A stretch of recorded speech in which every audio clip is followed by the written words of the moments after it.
तो हेलो बच्चों, कैसे हो? ठीक हो सारे? Welcome to my channel Science Guru और मैं हूं आपका अपना शिवम शर्मा। देखो बच्चों, वैसे तो मैं टॉपिक वाइज टॉपिक चैप्टर की वीडियोस कंप्लीट कर चुका हूं, but as these are very old, तो हम एक न्यू सीरीज से स्टार्ट करेंगे और यहां पर हम इंपॉर्टेंट टॉपिक्स के बारे में बात करेंगे, हर एक चैप्टर के बारे में। मतलब अगर आपने अभी तक कुछ नहीं पढ़ा ना, कुछ भी इतना सा भी नहीं पढ़ा, तो मैं गारंटी देता हूं कि अगर इन वीडियोस की सीरीज को आप देखोगे तो फिर अच्छे नंबर से पास होना पक्का है। मतलब 70 80, मुझे लगता है 90 तक भी पहुंच जाओगे अगर प्रैक्टिस करोगे तो हमने सोचा है कि एक सीरीज निकालेंगे जिसके अंदर सिर्फ इंपॉर्टेंट टॉपिक्स के बारे में डिस्कस किया जाएगा, और वो भी डेप्थ के साथ। मतलब इंपॉर्टेंट टॉपिक भी होंगे और डेप्थ के साथ भी। मतलब ये सोच लो कि अगर आपने केमिकल रिएक्शन एंड इक्वेशन में फर्स्ट चैप्टर जो कि 10th क्लास का साइंस का, तो अगर इसमें आपने फॉर्मूले बनाने सीखे ना, तो फिर मैं इसकी गारंटी देता हूं कि इस वीडियो के बाद आप फॉर्मूले बनाने तो छोड़ो, बैलेंसिंग, ऑक्सीडेशन, रिडक्शन सब कुछ सीख जाओगे। बस मेरे कहने पे चलो, कॉपी पेन साथ में लेके बैठो और साथ साथ मेरे साथ प्रैक्टिस करते रहो और साथ साथ नोट्स बनाते रहो। एक नोट्स रेडी हो जाएंगे तो उसके माध्यम से एक रिवीजन पैटर्न बन जाएगा। मतलब बाद में बैठ के रिवाइज भी कर सकते हो। तो मेरा नाम है शिवम शर्मा और आज हम बात करेंगे important topics of chemical reaction and equation. तो सबसे पहले जो हम देखने वाले हैं यहां पे, वो देखने वाले हैं फॉर्मेशन ऑफ केमिकल कंपाउंड। देखो, केमिकल रिएक्शन इक्वेशन चैप्टर ज्यादा मुश्किल नहीं है, बट सबसे बेसिक चीज जो कि फॉर्मुलेशन है, मतलब फॉर्मूला बनाना है, वो बच्चों को जल्दी नहीं आती है। तो बस इस पार्ट से मैं ये बता दूंगा कि डायरेक्ट कैसे बना सकते हो फॉर्मूले। तो तुम्हारी स्क्रीन पे एक चार्ट दिया होगा, इसका फटाफट स्क्रीनशॉट ले लो और वीडियो को पॉज करके ये सारे के सारे आयंस कॉपी में फटाफट कॉपी कर लो। तो मुझे लगता है सारा का सारा कर लिया होगा। अब देखो, फॉर्मूला बनता कैसे, ध्यान देते हैं। कोई भी केमिकल फॉर्मूला बनाने के लिए हमें दो चीज की जरूरत होती है, एक होती है कैटायन और एक होती है अनायन। मतलब एक होता है पॉजिटिव और एक होता है नेगेटिव। तो कैटायन बेसिकली पॉजिटिव वाले होते हैं जिनको हम इलेक्ट्रो पॉजिटिव भी बोलते हैं, और जो अनायन होते हैं वो होते हैं नेगेटिव, जिसे हम इलेक्ट्रोनेगेटिव भी बोलते हैं। तो इलेक्ट्रॉन देना लेना ये सब मैं अभी नहीं बता सकता, अभी सिर्फ ये चार्ट देखो और लर्न करना स्टार्ट कर दो। तो जैसे बात करते हैं, अगर हमारे पास है, मान लो सिंपल से कंपाउंड लेते हैं, हाइड्रोजन क्लोराइड। अगर हमारे पास एक हाइड्रोजन क्लोराइड है, अब जो तुमने कॉपी के अंदर आयंस बनाए हैं उसमें देखो जरा हाइड्रोजन का आयन क्या है, तो तुम्हें दिखाई देगा H पॉजिटिव। और फिर देखो क्लोराइड का कौन सा है, तो यहाँ पे लिख दो Cl नेगेटिव। अब यहाँ पे हमें किसी को नहीं देखना, हमें देखना इनको, ये जो ऊपर है ये 1 है या 2 है, तो यहाँ पर कुछ भी नहीं है, मतलब 1 है, तो यहाँ 1 पॉजिटिव है, यहाँ 1 नेगेटिव है। इसके बाद यहाँ पे जितने भी हैं वो लिख दो। इसके बाद इन दोनों की वैलेंसी को एक्सचेंज करवा दो। H ने 1 ले लिया तो H1 आ गया, Cl ने भी 1 कैरी कर लिया तो Cl1 आ गया। अब क्योंकि 1 लिखने की जरूरत है नहीं, तो इसका सिंपल सीधा फॉर्मूला बनता है HCl, which means hydrogen chloride. और इसके साथ मैं बता दूं, इसको हाइड्रोक्लोरिक एसिड भी बोला जाता है क्योंकि हाइड्रोक्लोरिक एसिड का फॉर्मूला भी है। अब मैं थोड़ा सा टिपिकल सा लेता हूं, मतलब हमारे पास है सोडियम सल्फेट। अब sodium sulphate basically Na positive और SO4 2 नेगेटिव। चार्ट में देखो, जो मैंने आयंस का चार्ट में बताया है कि कॉपी में बनाओ, उसमें देखते रहो कैसे काम करते हैं। तो Na पॉजिटिव, अब यहाँ पे 1 पॉजिटिव है तो यहाँ 1 लिख लो, यहाँ पे 2 नेगेटिव है तो 2 यहाँ पे लिख लो। बट ध्यान रखना, ये 4 को बिल्कुल नहीं लिखोगे, मतलब इसको नहीं छेड़ना। अगर इसको छेड़ दिया तो भाई मेरी गारंटी नहीं है। छेड़ना किसको है, सिर्फ ऊपर वाले को। ऊपर ऊपर को छेड़, नीचे को नहीं छेड़ना। नीचे वाला एज इट इज रखा रहने दो, क्योंकि ये बदलेगा नहीं कभी। ये इसको, जो सल्फेट है, सल्फेट आयन को SO4 ही प्रॉपर्टी प्रोवाइड कर रहा है। ये 2 नेगेटिव तो चार्ज है। अब यहाँ पे 1 आ गया। अब Na ने 2 कैरी किया तो भाई Na2 आ गया। अब SO4 ने 1 कैरी किया तो SO4 1 आ गया। क्योंकि 1 लिखने की जरूरत नहीं है, तो यहां पर आ गया Na2SO4। अब एक और बात, अगर यहाँ पे 1 की जगह 2 होता तो मैं क्या करता, ब्रैकेट लगा के यहाँ पे 1 या 2 लिख देता। अब क्योंकि यहां पे 1 लगाने की जरूरत नहीं है, तो भाई ब्रैकेट का भी कोई काम नहीं बनता। तो ये फॉर्मूला बन गया। एक टिपिकल और लेंगे, बिल्कुल सीधा साधा सा।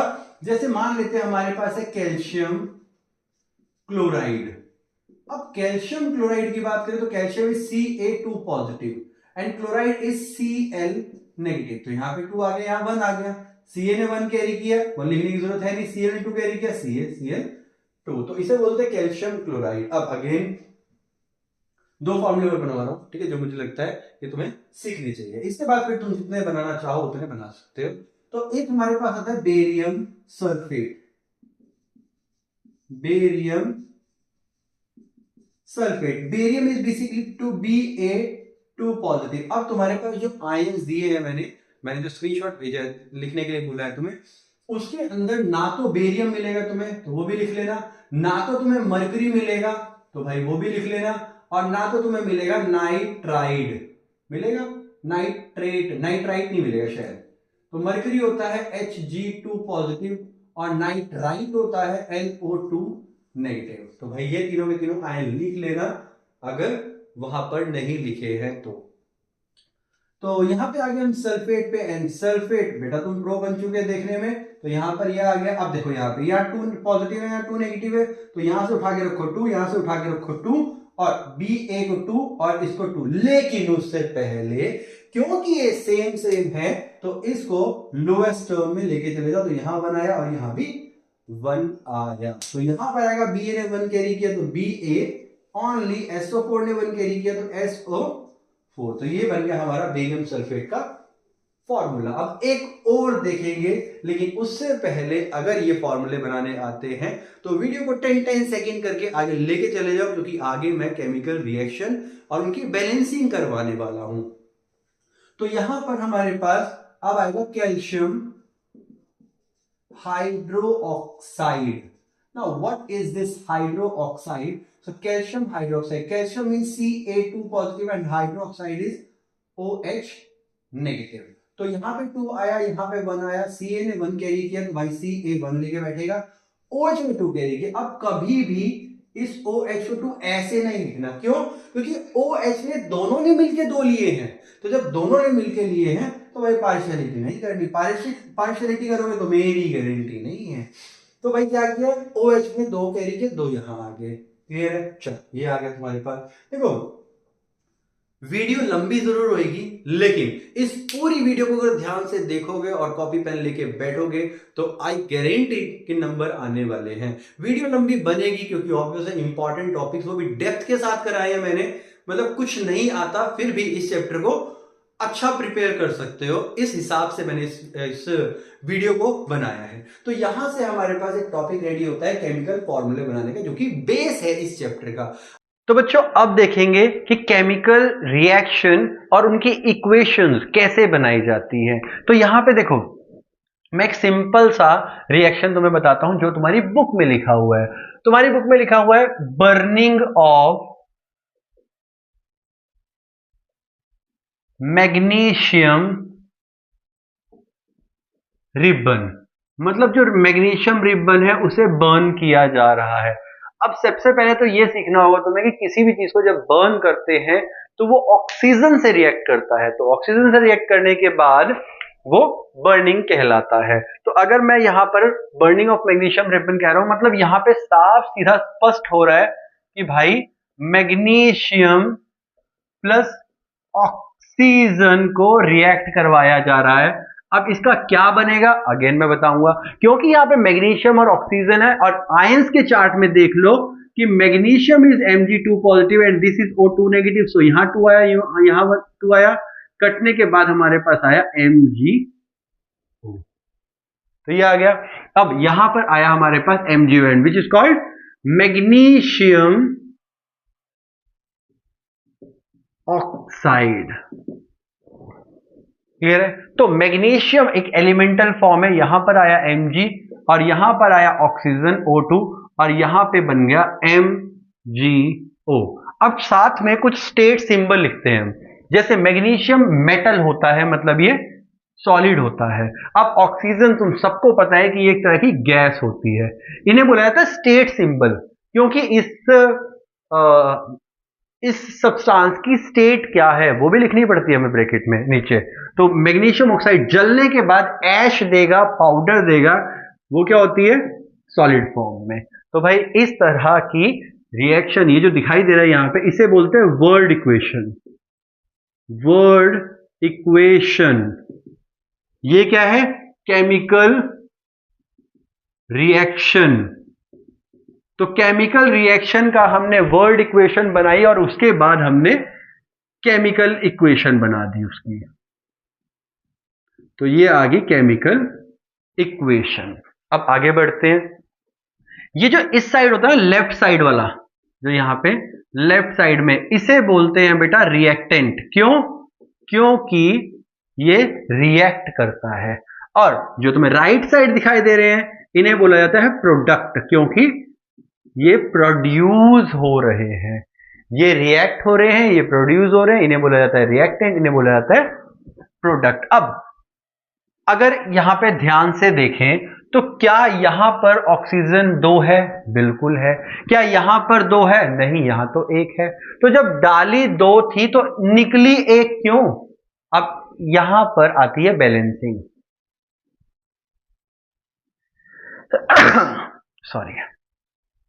तो यहां पर आती है बैलेंसिंग। अब बैलेंस करना क्यों जरूरी है? तो ध्यान रखना,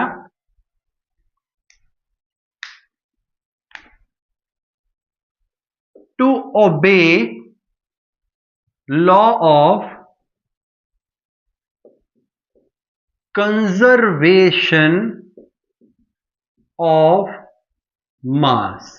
तो एक नंबर का क्वेश्चन आता है कि भाई बैलेंसिंग जरूरी क्यों है, इक्वेशन को बैलेंस करना जरूरी क्यों है? तो इसमें साफ सीधा सा आंसर लिखोगे, to obey law of conservation of mass which states that the mass of reactant must be equal to mass of product.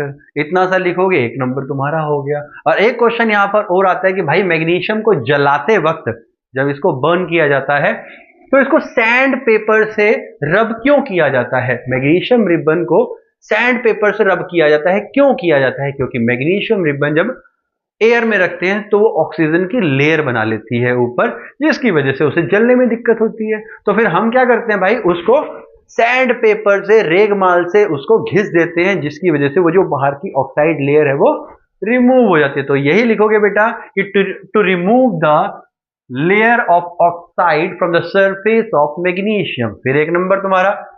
तो ऐसे ऐसे करके बस एक एक नंबर जोड़ते जोड़ते हम 80-90 तक पहुंच जाएंगे।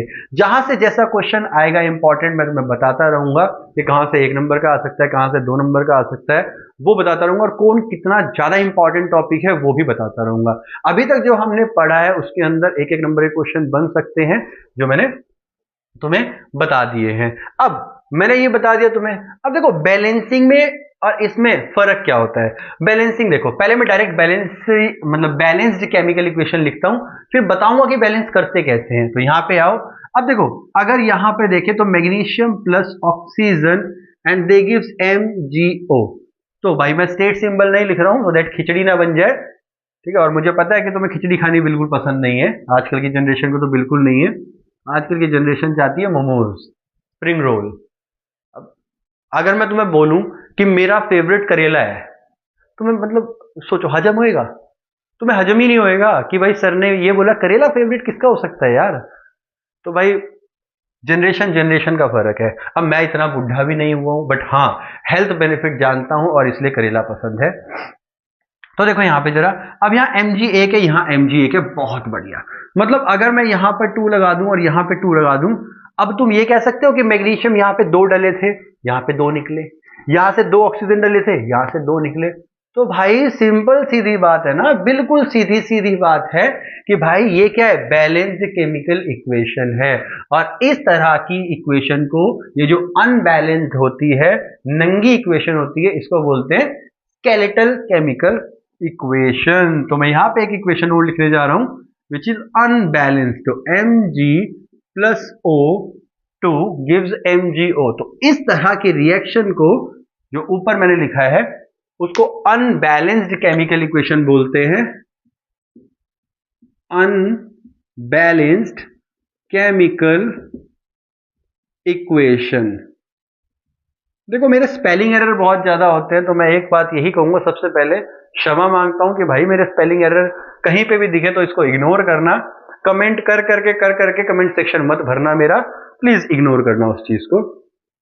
बाकी अगर कम करोगे तो वो भी तुम्हारा प्यार ही होगा, तो मैं तो बेटा प्यार से लूंगा। तो देखो अनबैलेंस्ड केमिकल इक्वेशन, और इसको बोलते हैं बैलेंस्ड केमिकल इक्वेशन। अब इसका एक नाम और आता है, मैंने बताया क्यों, क्योंकि ये खोखली है तो इसको बोलते हैं स्केलेटल, स्केलेटल केमिकल इक्वेशन। याद रखेंगे, जो ये वाली है अनबैलेंस्ड उसको हम स्केलेटल केमिकल इक्वेशन बोलते हैं, और जो ये वाली है इसको हम बैलेंस केमिकल इक्वेशन बोलते हैं। अब ये बैलेंस करते कैसे हैं भाई, उसको बताऊंगा बहुत बढ़िया तरीके से, फटाफट बताऊंगा। लेकिन उससे पहले मैं तुम्हें ऑब्जर्वेशन बताना चाहता हूं और केमिकल रिएक्शन बताना चाहता हूं। वो लिखवाऊंगा नहीं, वो सिर्फ बताऊंगा ताकि तुम्हारे दिमाग में थोड़ा सा स्टोर हो जाए। तो अगर बात करें केमिकल सब्सटेंस होता क्या है, तो केमिकल सब्सटेंस वो होता है जो केमिकली बनता है। अब केमिकल रिएक्शन क्या होता है, केमिकल रिएक्शन वो होता है कि भाई दो चीजों को मिला के या दो से ज्यादा चीजों को मिला के कोई एक या एक से ज्यादा चीज बने, बट बिल्कुल न्यू सब्सटेंस बने, उसकी प्रॉपर्टी बदल जाए। मतलब न्यू सब्सटेंस बनना चाहिए विद देयर डिफरेंट प्रॉपर्टीज, तो उसे हम बोलेंगे केमिकल रिएक्शन। अब क्वेश्चन आता है कि भाई ऑब्जर्वेशन क्या होती है। ऑब्जर्वेशन में चेंज ऑफ स्टेट हो सकता है, सॉलिड से लिक्विड, लिक्विड से गैस, गैस से फिर से सॉलिड बन सकता है। दूसरा चेंज इन कलर हो सकता है, कलर अगर तुमने देखा कि बदल गया है तो भाई मान लेना यहाँ पे केमिकल रिएक्शन हुआ है। और इसके बाद ये देख लो इवोल्यूशन ऑफ गैस, अगर किसी दो केमिकल मिलाते वक्त हवा निकल गई, धुआं निकल गई, उसमें धुआं निकल गया और टेम्परेचर बढ़ गया तो भाई बोल देना कि केमिकल रिएक्शन हुआ है। अगर तुमने कोई दो चीजें मिलाई और उसमें टेम्परेचर बढ़ गया, बीकर गर्म हो गया, ग्लास गर्म हो गया, तो सोच लेना वहां पे भी केमिकल रिएक्शन हुआ है। तो भाई ये थी ऑब्जर्वेशन ऑफ केमिकल रिएक्शन, जो कि डायरेक्ट तुम दिमाग में डालनी है, मैं यहाँ पे लिखवा नहीं रहा हूं। फिर भी अगर तुम्हें नोट्स चाहिए तो आई कैन प्रोवाइड यू, तुम लोग बस कमेंट कर देना, मैं किसी तरह तुम्हारे तक पहुंचा ही दूंगा। तो भाई यहां तक जो तुम्हें मिला है अभी तक, वो एक एक दो दो नंबर के क्वेश्चन मिले, ज्यादा बड़े नहीं मिले। अब सीखेंगे बैलेंसिंग, और बैलेंसिंग को बेटा V V V V V V important करके लिख लेना, क्योंकि वो सबसे ज्यादा इंपॉर्टेंट है इस चैप्टर की। तो चलो शुरू करते हैं। अब देखते हैं, देखो ये रूल बनाए हुए हैं कुछ मेरे खुद के। सबसे पहले मेटल को हिट करो, फिर नॉन मेटल को, फिर हाइड्रोजन को, फिर ऑक्सीजन को। मैं गारंटी नहीं देता कि 100% ये काम करेंगे, बट हाँ 90% करेंगे। 10% के लिए दूसरा रूल है, क्या, उल्टा चलो, पहले इसको करो, फिर इसको करो, फिर इसको करो, फिर इसको करो। कितना बढ़िया काम है ना, चलो करके देखते हैं। क्योंकि देखो जब सीधी उंगली से घी नहीं निकलता ना तो उसे टेढ़ी करनी पड़ती है। तो पहले सीधा चलो, फिर नहीं होता फिर उल्टा कर दो, तो इससे क्या होगा, केमिकल इक्वेशन बैलेंस हो जाएगी। बैलेंस क्यों करते हैं वो मैं तुम्हें बता चुका हूं। स्टार्टिंग करेंगे बिल्कुल सिंपल वाली इक्वेशन से। मेरे पास यहाँ पे दो चीजें हैं, एक है Ag और एक है Cl। तो मैं डिफरेंट मार्कर यूज करते हुए एक बार लिखूंगा यहाँ पे Ag और फिर लिखूंगा Cl। हम जो बैलेंस कर रहे हैं वो हिट एंड ट्रायल मेथड से कर रहे हैं, क्योंकि कोई नहीं पूछेगा तुमसे जिंदगी में कि तुमने बैलेंस कैसे करी, बस करनी आनी चाहिए। और हिट एंड ट्रायल से सीखोगे ना तो बहुत जल्दी सीख जाओगे। रूल लगाते फिरोगे तो रूल लगाते ही फिर जाओगे बेटा, और फिरते रहोगे पता नहीं कहां पहुंच जाओगे। तो यहां पे देखो Ag लेफ्ट हैंड साइड में कितना है, पूरे में चेक करो कितना है, एक। यहां पे कितना है, एक, तो बैलेंस, बहुत बढ़िया। अब दूसरे पे चलते हैं। Cl यहां पे कितना है, 2, यहां पे कितना है, 1। तो मैं क्या करूंगा, 2 यहां पे लगा दूंगा। अरे नहीं रे बाबा, यहां लगाएगा तो AgCl2 स्टोइकोमेट्री खराब होगी ना इसकी। तो जब इसकी स्टोइकोमेट्री ही खराब होगी, केमिस्ट्री खराब होगी बेटा, तो क्या करूंगा मैं, ये पूरा का पूरा डबल कर सकता हूं, लेकिन एक चीज को डबल नहीं कर सकता। वाटर H2O होता है, लेकिन अगर उसे H2O2 कर दिया ना भाई तो वो परऑक्साइड बन जाता है, तो वो डेंजरस होता है हमारे लिए। और अगर छोड़ो, तुम यहां आओ सीधा। हाँ, तो मैं क्या करूंगा, बजाय कि इसको 2 बनाने के यहां पे भी 2 नहीं लगा सकता, तो मेरे पास एक मात्र ऑप्शन रहता है कि यहां पे मैं 2 लगा दूं। लेकिन अब ये क्या हुआ, क्लोरीन तो हो गया बैलेंस, लेकिन Ag बैलेंस अनबैलेंस हो गया। तो अब क्या करने वाला हूं, ये 2 है तो यहां पे भी 2 लगा दो भाई। अब ध्यान से देखो क्या बैलेंस हुआ, अरे बिल्कुल हुआ, बैलेंस हो गया। ठीक है, तो इसमें क्या किया मैंने, पहले ऊपर से नीचे लगाया, बस इसके बाद ये भी अनबैलेंस हो गया। ध्यान रखना बेटा, जब इसको करो और जब इसको करो तो इसके बाद फिर पहले वाले को चेक करो, इसको करने के बाद सेकंड और फर्स्ट को चेक करो, फिर ये करने के बाद थर्ड सेकंड और फर्स्ट तीनों को चेक करो। समय समय पर चेक करना भी जरूरी है, चेक नहीं करोगे तो गलत हो जाएगा। अब यहां पे देखो, एक तुम्हारे पास एफ ई है, एक एच है, एक है ओ। क्या इसके अलावा कुछ है? मुझे तो नहीं लगता, तुम्हें भी नहीं लगता होगा। कॉपी पेन लेके बैठो और जैसी मैं इक्वेशन लिखता हूं ना वैसी पॉज कर दो, खुद करके देखो, कोई बात नहीं। 1 घंटे की वीडियो 2 घंटे में हो जाएगी, उसमें क्या है, 2 घंटे में चैप्टर तो कवर हो जाएगा। सोचो 2 घंटे में चैप्टर कवर कर लिया, 12-13 चैप्टर है तुम्हारे, तो बस खत्म। 24 घंटे के अंदर हर दिन अगर 1-1 घंटा भी लगाओगे ना तो 12 दिन के अंदर तुम्हारी बोर्ड की तैयारी हो जाएगी। क्यों, है ना मजेदार बात। तो भाई यहां पे आते हैं सबसे पहले एफ ई के पास। कितना है एफ ई? 3। पूरे में देखो ना कितना है, 3। आगे तो है ही नहीं, यहाँ पे 3। यहाँ पूरे में देखो कितना है, ओनली 1। तो मैं क्या करूंगा, यहां पर 3 लगा दूंगा, मेरा हो गया आयरन बैलेंस। अब मैं चलता हूं, क्या कोई नॉन मेटल है? नहीं। हाइड्रोजन है? अरे बिल्कुल है। यहाँ पे हाइड्रोजन कितना है? 2। यहाँ पे कितना है? 2। अरे बाबा ये तो बैलेंस है, इसको तो बैलेंस करने की जरूरत है नहीं। फिर आ जाओ ऑक्सीजन पे। ऑक्सीजन कितना है जरा देखो, जरा ध्यान से, यहाँ कितना है? 1। यहाँ कितना है? 4। ओहो, यहां पर गड़बड़ होने वाली है। क्या गड़बड़ होने वाली है? क्योंकि यहां पर 4 है तो मैं यहां पे तो 4 लगाऊंगा नहीं, मेरे को पूरा का पूरा वाटर ही 4 गुना करना पड़ेगा तब ये 1 होगा। तो मैंने क्या किया, यहाँ पे 4 लगा दिया। अब ध्यान रखना, ये जो 4 यहाँ पे लगाया है ना, ये हाइड्रोजन के साथ भी ऑक्सीजन के साथ भी है। हाइड्रोजन पहले से 2 थे, ये क्या हो गए, डबल से 4 गुना, मतलब 8 बार हो गया। 4 2 8 हो गया, और जो ऑक्सीजन है ये 4 टाइम्स हो गया, मतलब ये दोनों के साथ मल्टीप्लाई होगा। तो यहां पे 4 से मैंने यहाँ 4 कर दिया। ऑक्सीजन हो गया बैलेंस, बट हाइड्रोजन हो गया अनबैलेंस। अब हाइड्रोजन को बैलेंस करो, यहाँ कितना है? 4 2 8। अरे वाह, 4 2 8। और यहां पर हाइड्रोजन हो गया हमारा जबरदस्त वाला बैलेंस। कुछ नहीं करना, बहुत इजी है, मतलब इतना इजी है ना कि फूक मारो चैप्टर हो जाएगा तुम्हारा। मुश्किल नहीं समझना, अगर मुश्किल समझोगे, तुमने सोच लिया कि हाँ मुश्किल है, तो भाई वो मुश्किल लगेगा ही लगेगा। अगर सोच लो ना कि ये चीज आसान है तो वो आसान लगेगी। अगर मैं तुम्हें बोलूँ ना कि जाओ ऊपर जाके देख के आओ टंकी में पानी भरा कि नहीं, लेकिन अगर दूसरा बोल दे कि भाई ऊपर भूत है, तो गारंटेड तुम डरोगे। वैसे शायद फटाफट भाग के और दौड़ के आ जाते, लेकिन अगर ऊपर गए और किसी ने बोल दिया कि ऊपर भूत है, तो भाई तुम्हारा वहां पे जो पसीना निकलेगा ना, मतलब ऐसी की तैसी हो जाएगी, सोच लो बस। अब मैं रात को 2 बजे वीडियो बना रहा हूं, अगर मेरे साथ भी कोई ऐसी बातें करेगा सामने बैठ के, तो मेरे साथ भी इनफेक्ट ऐसे ही होगा। मतलब ये सारा का सारा नेचुरल है, दिमाग का खेल है। तुम जितना ज्यादा इसको गंदा दिखाओगे, गंदा सुनाओगे, ये अंदर से वैसे ही रिएक्ट करेगा। इसलिए जो बोलते हैं ना भाई मुश्किल है नंबर नहीं आएंगे या कुछ है, संगति छोड़ दो भाई। सच बता रहा हूं, मैं 10th क्लास में था, मैंने सब कुछ छोड़ दिया था। लास्ट के 2 महीने बचे थे, सारे दोस्त छूट गए। जैसे मैंने पढ़ना स्टार्ट किया, उससे पहले मैं भी नहीं पढ़ता था, जैसे 10th में पढ़ना स्टार्ट किया, यहाँ दोस्त छूट गए, यहाँ पे टीचर्स मतलब सस्पेंस होगी कि भाई इस बच्चे को क्या हो गया। और पढ़ते पढ़ते पढ़ते पढ़ते वो बच्चा जो कभी सोचता था कि वेकेशनल लेके मस्ती करेंगे ना, वो बच्चा नॉन मेडिकल लेके बैठा हुआ था 11th में।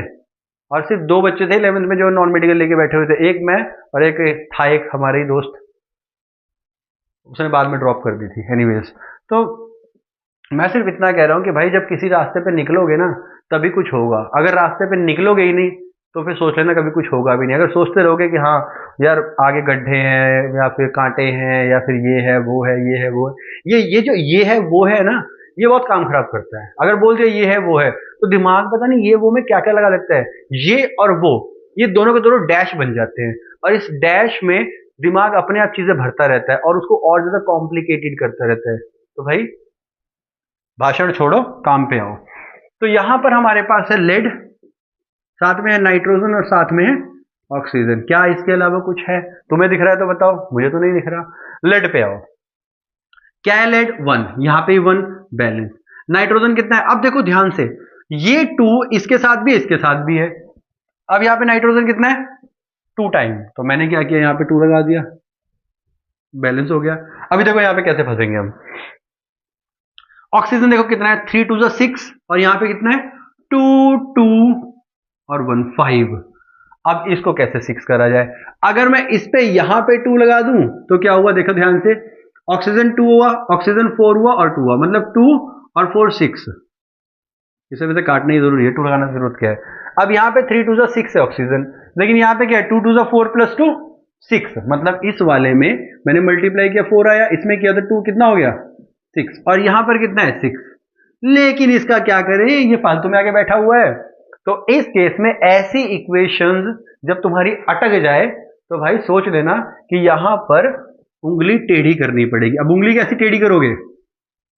अरे सच में ऐसे मत करने लग जाना कहीं उंगली टेढ़ी करके लिखने लग जाओ, नहीं, उंगली टेढ़ी मतलब दिमाग से यार, कहावत है। तो सबसे पहले यहां पे ऑक्सीजन पे आ जाओ, ये सब भूल जाओ, ऑक्सीजन पे आ जाओ। ऑक्सीजन का इवन ऑड बैलेंस करो सबसे पहले, क्योंकि ये इवन ऑड बैलेंस हुआ ना, इसके बाद इक्वेशन बहुत मजेदार बन जाती है।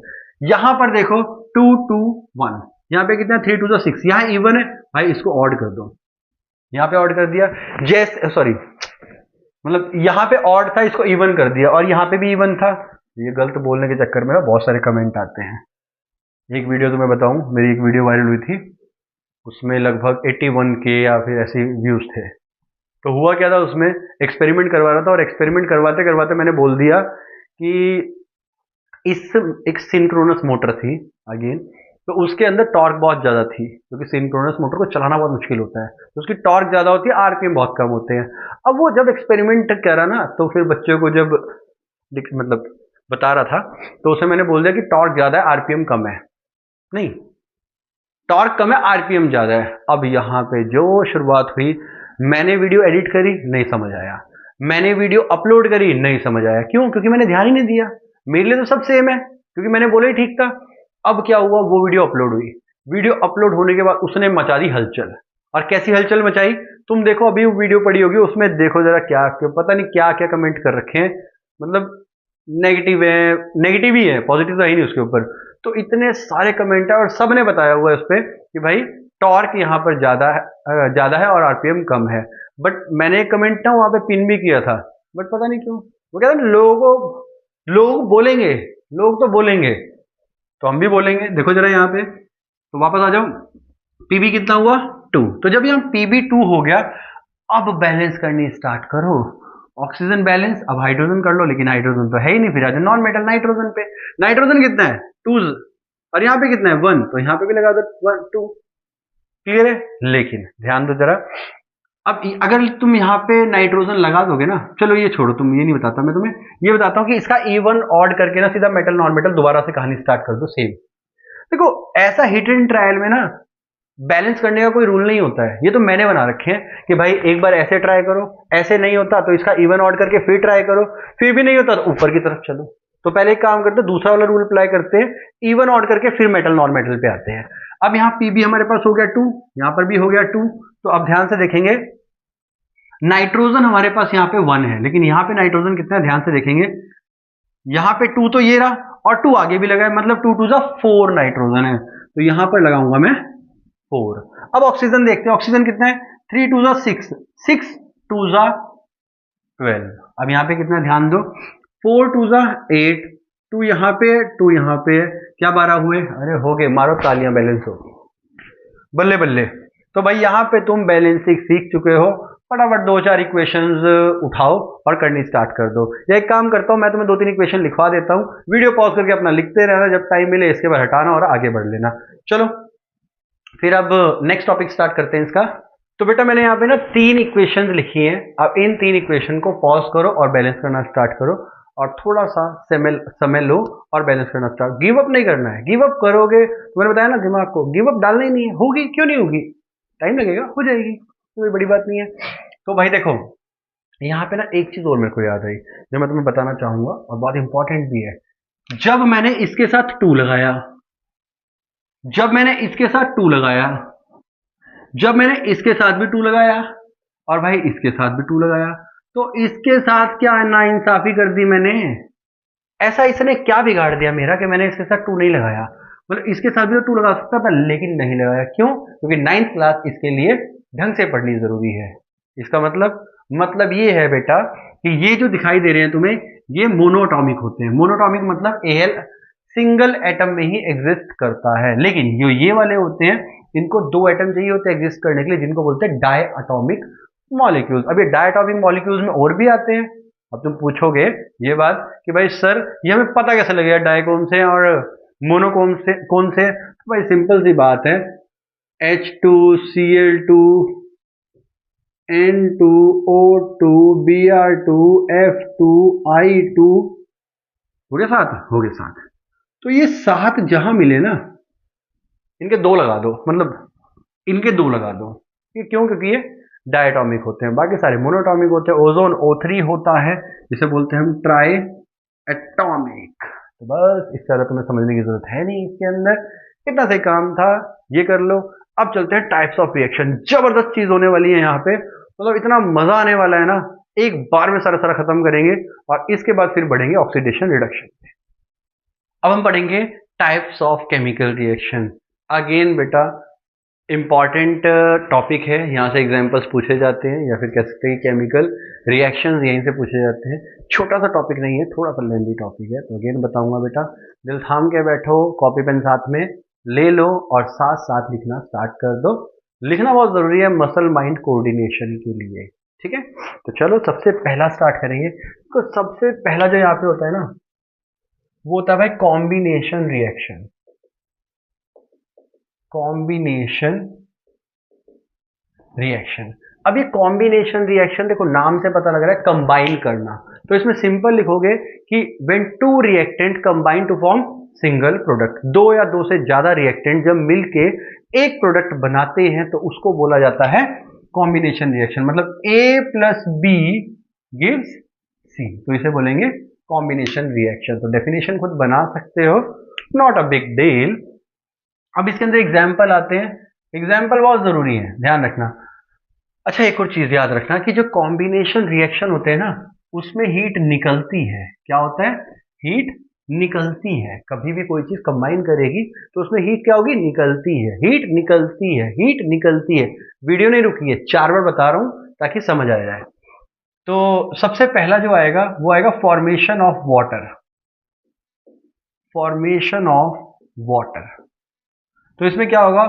H2 प्लस O2 और इससे मिलके बन गया water. And now this is the example of formation of water, basically combination reaction. तो यहाँ पे क्या बताना है? अगेन बेटा यहाँ गैस गैस और गैस बता दोगे यहाँ पे, ठीक है? वाटर पहले गैस में ही मिलती है, गर्म मिलता है स्टीम टाइप में, इसके बाद उसको कंडेंस किया जाता है। फिर दूसरी चीज, जो दूसरा एग्जाम्पल आया हमारे पास, वो आएगा burning of natural gas. Natural gas को बर्न करेंगे, मतलब CH4 plus O2 and it gives, नहीं बर्निंग ऑफ कोल करते हैं। नेचुरल गैस में 2 आ गए ना प्रोडक्ट में, बर्निंग ऑफ कोल करते हैं, वो बाद में बताऊंगा क्या करना है। तो कोल बेसिकली कार्बन होता है, तो C plus O2 gives CO2। Now this is the best example जो तुम याद कर सकते हो। और थर्ड होता है व्हाइट वॉशिंग वाला। अब ध्यान रखना बेटा, ये जो व्हाइट वॉशिंग वाला है ना, ये बहुत जरूरी है। अब ये काहे जरूरी है, यही तो समझना पड़ेगा। देखो व्हाइट वॉश करने के लिए हमें चाहिए होता है चूना लगाने वाला दीवारों पर। तो हमने लिया कैल्शियम ऑक्साइड, इसे बोलते हैं चूना। चूने के साथ इसको बोला जाता है कैल्शियम ऑक्साइड। और इसके अलावा इसका पेट नेम भी होता है, जैसे तुम लोगों ने रखा होता है ना बाबू, सोना, मोना और टोना और जो भी रखा होता है, उस हिसाब से हम इसको पुकारते हैं क्विक लाइम। क्विक लाइम, बहुत जल्दी वाला, ठीक है? Quick lime. अब होता क्या है बेसिकली, इसके अंदर डाला जाता है पानी, क्योंकि तुम क्या करते हो, चूना लगाना है तो लेप बनाना पड़ेगा, मतलब उसमें पानी डालना पड़ेगा। नाउ हमने पानी ऐड किया, और पानी ऐड करने के बाद हमें जो मिलेगा वो मिलेगा कैल्शियम CaOH होल ट्वाइस। अब वैसे तो बेटा इसका नाम कैल्शियम हाइड्रोक्साइड होता है, लेकिन अगर मुझे इससे प्यार हो जाए तो मैंने इसका एक प्यारा सा नाम रखा हुआ है जिसको बोला जाता है स्लेग्ड लाइम। स्लेग्ड लाइम। अब मान लो ये किसी से प्यार कर लेता है तो भाई इसने अपना नाम बदल दिया, इसने रख लिया प्यारा सा नाम लाइम वाटर। तो इसके 2 नाम आ गए, एक आ गया स्लेग्ड लाइम और एक आ गया लाइम वाटर। पेट नेम है, ठीक है? फॉर्मूले से कोई लेना देना नहीं है, कहीं से नहीं दिखाई दे रहा है इसमें कि कैल्शियम में क्या है। तो बेसिकली ये यूज होता है व्हाइट वॉशिंग के लिए, ठीक है। बोलेंगे अगर ये कौन सा कंपाउंड होता है जो व्हाइट वॉशिंग के लिए यूज होता है, वो बताओगे कैल्शियम ऑक्साइड। दीवारों पे क्या लगाया जाता है, ये वाला, ये होता है बेटा चूने के पानी का और चूने का लेप। ये क्या होता है, चूना, ठीक है, व्हाइट पाउडर ये होता है। उसके अंदर पानी डालते हैं, ये निकलता है। और साथ में ध्यान रखना, भूलना नहीं है, हीट। हीट तो निकलेगी निकलेगी, क्यों? क्योंकि हीट तो मैंने बताया है, कॉम्बिनेशन रिएक्शन में हीट निकलेगी। यहां पे लिख देता हूं दोबारा से, हीट निकलेगी, निकलेगी,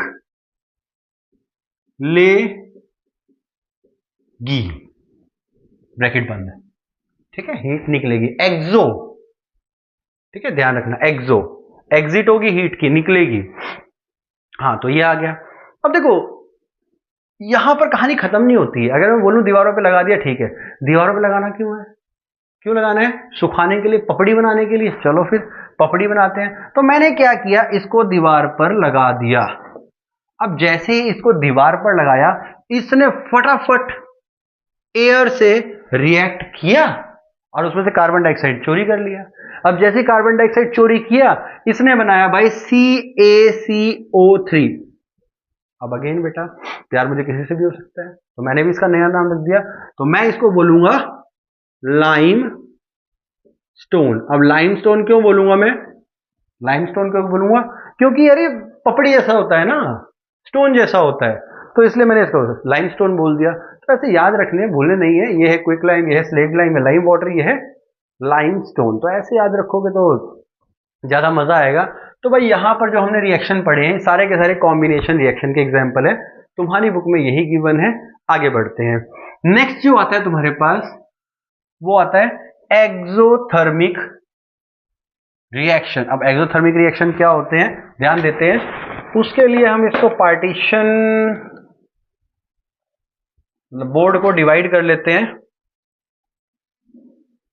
सारा का सारा इरेज नहीं करूंगा, बार बार वीडियो बंद करनी पड़ती है, चलानी पड़ती है, तो ऐसी काम चला लेना। तुमने तो पढ़ना ही है, तुम्हें वो ऊलाला वाली वीडियो से मतलब कंपेयर नहीं करना है इसको, ठीक है। ऊलाला वीडियो होती है वो एंटरटेनमेंट के लिए होती है, बेटा सीरियस होना है तभी तो पढ़ेंगे। सीरियस नहीं होगे तो पढ़ोगे कैसे, नंबर कैसे लाओगे? तो भाई अब जो आने वाला है यहाँ पे, वो बहुत बढ़िया चीज आने वाली है और उसे बोलेंगे हम एक्सोथर्मिक रिएक्शन। Exothermic reaction.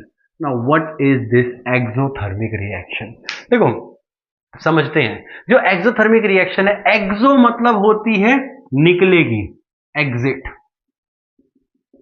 और थर्मिक मतलब होता है टेम्परेचर, मतलब टेम्परेचर अपना, ठीक है, टेम्परेचर। तो जहां पर टेम्परेचर निकलेगा वो कौन से होंगे, एक्सोथर्मिक। अगर ध्यान से देखो तो कॉम्बिनेशन तो वैसे ही एक्सोथर्मिक रिएक्शन है। तो देखो जिसके अंदर हीट इवॉल्व हो, सिंपल सी बात है बेटा, in a reaction when heat is evolve during the formation of product, तो उसे बोला जाएगा एक्सोथर्मिक रिएक्शन। डेफिनेशन कहीं से भी मिल जाएगी, कौनो बड़ी बात नहीं है। लेकिन यहां पे बढ़ते हैं हम एक्सो की तरफ। तो यहां पर सबसे पहला जो आता है वो आता है burning of natural gas. Burning of natural gas. अब बर्निंग ऑफ नेचुरल गैस में क्या चीज है, ध्यान देंगे। CH4 को हमने बर्न किया और बर्न करने के बाद हमें मिला CO2 प्लस पानी। क्लियर है? एक एग्जाम्पल लिख लिया और साथ में निकलेगी हीट। अब एक क्वेश्चन जो बहुत ज्यादा पूछा जाता है, वो पूछा जाता है why respiration is an exothermic reaction. बताओ भाई, ये पूछा जाता है। तो एक्सोथर्मिक रिएक्शन क्यों है रेस्पिरेशन? देखो सांस लेते हैं तो हम क्या करते हैं, गरम गरम हवा आ रही है, चेक करो एक बार, दोबारा चेक करो, गरम गरम हवा आ रही है। तो जब गरम गरम हवा आ रही है इसका मतलब वो क्या है, एक्सोथर्मिक रिएक्शन। लेकिन हम लिख नहीं सकते ऐसे। अब अगर वहां पे लिख दोगे कि हाँ हाँ हाँ गरम हवा आ रही है, तो नंबर नहीं मिलेंगे। तो यहाँ पे लिखना पड़ेगा बेटा कि हम खाना जो खाते हैं, हमने राइस खाई, ब्रेड खाई या फिर रोटी खाई, चपाती, हमने जो भी चीजें खाई, ये सारी की सारी कन्वर्ट होगी कार्बोहाइड्रेट में। अब ये कार्बोहाइड्रेट चेंज होता है ग्लूकोज में। अब ये ग्लूकोज कंबाइन करता है ऑक्सीजन से और क्या बनाता है? एनर्जी। समझ आया? नहीं आया? अभी आएगा, देखो। तो क्या किया बेसिकली, ग्लूकोज का फॉर्मूला होता है C6H12O6, साथ में ऑक्सीजन मिली, कार्बन डाइऑक्साइड निकली, साथ में निकलेगा पानी और साथ में मिलेगी एनर्जी। क्या बताया मैंने? दोबारा देखो, यह है ग्लूकोज C6H12O6 जो हमें खाने से मिलता है। अब ऑक्सीजन तो हमारी नाक लेके ही जा रही है लंग्स तक, लंग्स से ब्लड कहां पहुंचा रहा है? ब्लड इसके पास पहुंचा रहा है और इसके बाद ये तुम्हें CO2 दिखाई दे रही है, ये कर रहे हैं बाहर निकाल दे रहे हैं। पानी वैसे ही बनता ही है बेटा, पानी यूरिन भी बनता है उसका और वैसे भी पानी निकलता है। कभी देखना तुम खड़े होके शीशे के पास ऐसे करना, तो क्या मिलेगा तुम्हें? वेपर्स मिलेंगे, छोटे छोटे छोटे छोटे, बिल्कुल ऐसे बहुत बार तुमने किया होगा। जैसे गए हो और फिर गाड़ी का शीशा देखा, किसी का भी शीशा देखा, ऐसे मारा और उस पर नाम लिख दिया फलाना ढमकाना अल्फा बीटा गामा, तो यहाँ पर एनर्जी बनेगी और इसलिए इसको एक्सोथर्मिक रिएक्शन कहा जाता है। अब ये तो बेटा याद करने का तरीका है, लिखने का तरीका यही होता है कि राइस, ब्रेड, रोटी जब हम खाते हैं ड्यूरिंग डाइजेशन, तो ये सारा का सारा कार्बोहाइड्रेट में चेंज होता है, and that carbohydrate is converted into glucose, and that glucose is react with oxygen to form energy. और साथ में लिख सकते हो कि form carbon dioxide, water and energy. तो बस, तो इसका स्पेशल नाम दे दिया। So it is called respiration, and it is an exothermic process because heat is released along with the carbon dioxide and water। जितना बड़ा बना के लिख सकते हो लिख देना, जो मन करे वो कर देना, ठीक है, नंबर मिल जाएंगे। चलो, यहाँ पे जो कहानी खत्म होती है, सबसे पहले नंबर का कॉम्बिनेशन रिएक्शन खत्म हो गया। वीडियो मुझे पता है लंबी हो रही है, लेकिन क्या करूं बेटा, जब मैं डेप्थ में जाऊंगा तो वीडियो तो लंबी होएगी। मुझे लगता है सारे चैप्टर कवर हो रहा है, लेकिन कुछ कुछ छोटी छोटी चीजें, एक्टिविटीज वगैरह, वो मैं जो मुंह से कवर कर रहा हूँ, ठीक है, बाकी सारे सारे लिख के कवर कर रहे हैं। दूसरे नंबर के रिएक्शन पे चलते हैं, जिसको बोलते हैं डीकॉम्पोजिशन रिएक्शन। नेक्स्ट आ गया डीकॉम्पोजिशन रिएक्शन। देखो, डीकॉम्पोजिशन रिएक्शन नाम से ही पता लग रहा है, क्या?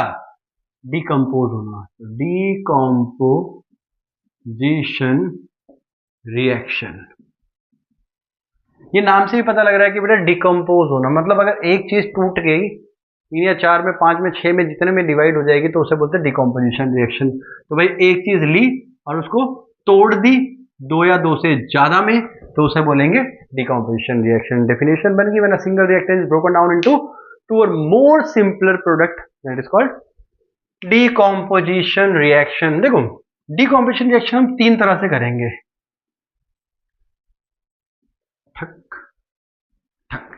एक करेंगे हम थर्मल डीकॉम्पोजिशन, क्योंकि देखो, अगर किसी चीज को तोड़ना है तो भाई एनर्जी तो देनी पड़ेगी। तो एक चीज और लिख लो, ये क्या होते हैं? एनर्जी देनी पड़ेगी, एनर्जी देनी पड़ेगी, जिसको बोलते हैं अंदर डालना, मतलब एंडोथर्मिक। एंडो मतलब अंदर और थर्मिक मतलब टेम्परेचर या फिर एनर्जी। तो भाई इसके अंदर एनर्जी डालनी पड़ेगी। तो भाई एक आएगा थर्मल डिकॉम्पोजिशन, यहां पर आएगा फोटोलिटिक डिकॉम्पोजिशन,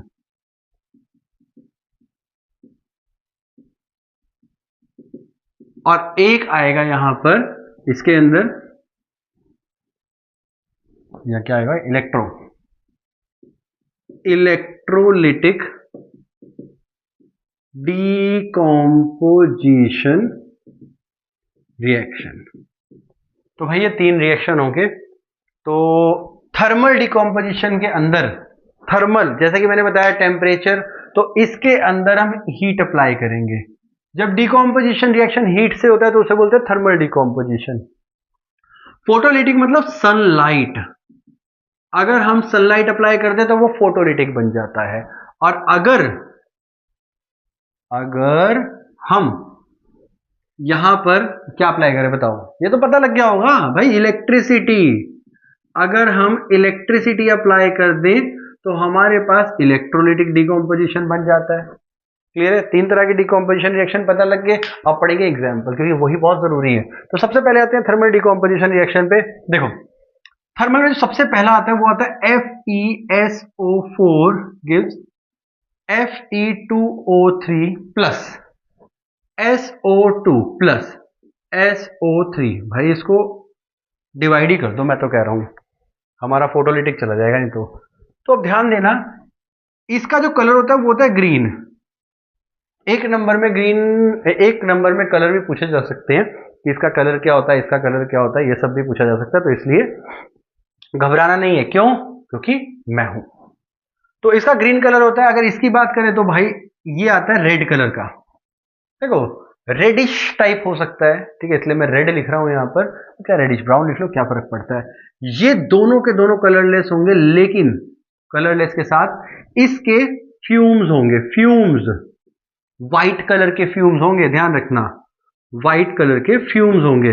और दोनों की जो स्मेल होगी, स्मेल वो होगी पंजेंट। अब ये पंजेंट क्या होता है, देखो समझना पड़ेगा पंजेंट क्या होता है। देखो कंसेप्ट को ना फील करो, बहुत मजा आएगा। फील करो दिमाग में, एकदम घुस जाओ अंदर में। कैसे? अगर मैंने यहां पे लिखी स्मेल पंजेंट होगी, तो पंजेंट का मतलब समझो, माचिस की तिल्ली जलाकर उसको सूंघा है, बस वही होती है पंजेंट स्मेल। ठीक है, तो मतलब नाक में लगने वाली, सिंपल सी बात है। तो एक तो ये रिएक्शन आ गया। चलो भाई दूसरे रिएक्शन पे चलते हैं। दूसरा रिएक्शन है हमारे पास कैल्शियम कार्बोनेट का। क्योंकि मैंने इसको पहले बनाया था, पपड़ी को अगर तुम हीट कर दोगे, हीट करने के बाद, अच्छा मैंने ट्रायंगल क्यों लगाया ये पूछ रहे हो भाई, ये हीट का सिंबल है, ठीक है, हीट का सिंबल होता है ये डेल्टा। तो हमारे पास बनेगा CaO प्लस H2O, साथ में ये बन गया। और ये भी एक तरह का हो गया डिकॉम्पोजिशन रिएक्शन। कलर की यहां पर कोई जरूरत नहीं होती, जो जरूरत होती है वो यहां पे होगी, that is PbNO3 whole twice. जब मैं इसको तोड़ूंगा ना तो PbO बनेगा, और साथ में हमारे पास बनेगा NO2, और साथ में बनेगा भाई O2। ठीक है, कॉपी पेन लेके बैठे हो ना, गारंटी मेरी तभी चलेगी बेटा अगर कॉपी पेन लेके बैठे होगे। अगर कॉपी पेन नहीं तो गारंटी नहीं, साफ सीधी बात है भाई। ठीक है, वारंटी गारंटी तभी मिलेगी। अब इसको देखो PbNO3, देखो मैं तुम्हें बताऊं, अब इसका कलर ना बहुत बार मतलब कलरलेस ही देखने को मिलेगा, व्हाइट व्हाइट सा। अगर हम हीट करेंगे तो यहाँ पे बनेगा, अब ये कई बार ना ये रेड कलर का ही मिलता है, और कई बार और येलो कलर का ही मिलता है, तो भाई रेड ही लिख दो, ज्यादा बढ़िया है। बहुत बार येलो ही मिलता है ना, कुछ डार्क सा येलो, तो वो भी बोल देते हैं, बट तुम रेड पढ़ो।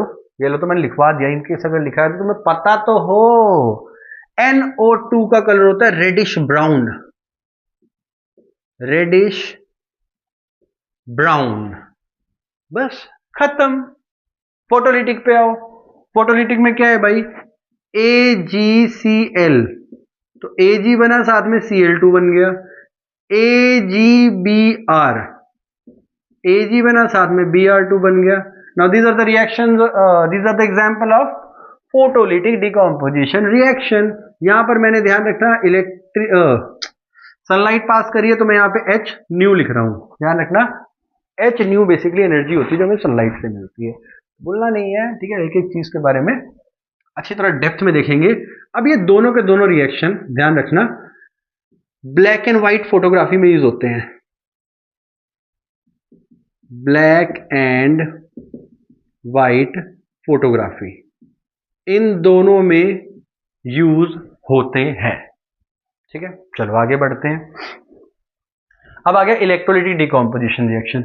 यहां पे क्या होता है, अगर मैं पानी को तोड़ूंगा इलेक्ट्रिसिटी लगाकर, अगर मैं पानी को तोड़ूंगा इलेक्ट्रिसिटी लगा के, तो मेरे को H2 प्लस O2 मिलेगा। बहुत बढ़िया। क्वेश्चन यहां पे पता क्या आता है, ध्यान दो। क्वेश्चन यहां पे ये पूछा जाता है कि भाई जब पानी को तोड़ा जाता है तो ये डबल क्यों होता है। अब इसका आंसर इसी में छुपा है। क्यों? अगर मैं वाटर को बनाऊं तो water is made up of 2 atom of hydrogen and a single atom of oxygen.